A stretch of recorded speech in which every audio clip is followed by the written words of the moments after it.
দর্শক, আসসালামু আলাইকুম।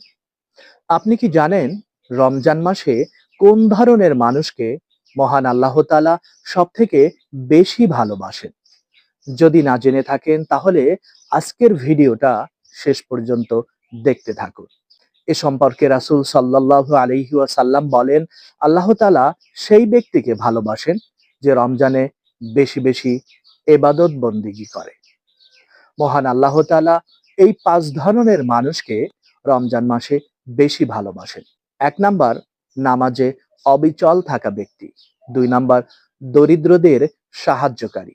এবং ৩ নাম্বার, কোরআন মাজিদ বেশি বেশি পড়া ও আমল করা ব্যক্তি। ৪ নাম্বার, রাগ নিয়ন্ত্রণকারী এবং ধৈর্যশীল ব্যক্তি। ৫ নাম্বার, গোপনে ইবাদতকারী এবং দানশীল ব্যক্তি। তাই প্রিয় দর্শক, আসুন আমরা সবাই এই ৫ ধরনের মানুষের মতো জীবন যাপন করার চেষ্টা করি। মহান আল্লাহ তাআলা আমাদের সবাইকে তৌফিক দান করুন। আমিন। এই প্রত্যাশা করে আজকের মতো এখানেই বিদায় নিচ্ছি। আল্লাহ হাফেজ।